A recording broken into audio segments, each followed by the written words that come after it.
Քաղաքակառավարական ցույցեր բախումներ են Բոլիվիայում։ Վերջին 40 տարիների ամենածանր տնտեսական ճգնաժամը երկրում համազգային բողոքի ալիք է բարձրացրել։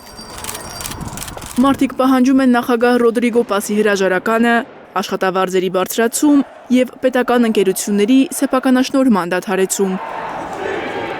Գյուղացիներ, հանքագործներ, ֆերմերներ, ուսուցիչներ, անգամ պետական աշխատողներ են փողոց դուրս եկել։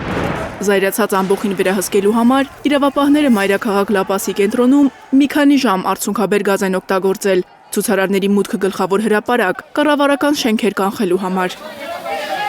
Հրավառ նյութերով, ինքնաշեն պայթուցիկներով, քարերով զինված բոլիվիացիները հասել են արդարադատության դատարան, փողոց նետել աթոռներ, դարակներ և փաստաթղթեր։ Երկրում շատ բիզնեսներ ու բանկեր փակվել են։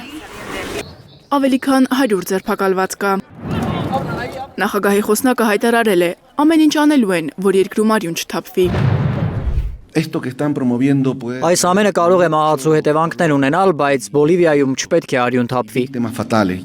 Կոչ ենք անում Բոլիվիայի ժողովրդին զերծ մնալ բռնություններից, նրանք ովքեր կմասնակցեն անկարգություններին կձերբակալվեն։ Շատ փորձագետներ նկատում են, որ Բոլիվիայում անկարգությունների մեջ նախկին նախագահի Էվո Մորալեսի մատն է խառը։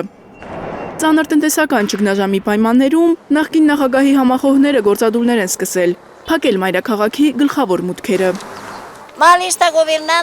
Գործող նախագահը վատ է կառավարում, մեզ շատ խոստումներ է տվել, բոլորն էլ սուտ։ Նախագահի հրաժարականի պահանջով ցույցերին զուգահեռ Լա Պասի այլ թաղամասում քաղաքացիները խաղաղ երթի են դուրս եկել, խռովություններին վերջ տալու պահանջով։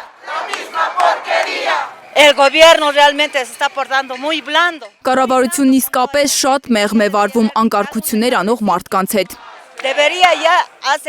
Արտակարգ դրություն հայտարարելու ժամանակն է։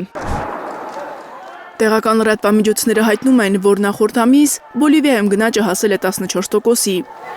Հենց դա էլ լցրել է փողոց դուրս եկած մարդկանց համբերության բաժակը։ Մարիամ Ամիրջանյան, Գագիկ Տերղազարյան, Հայլուր։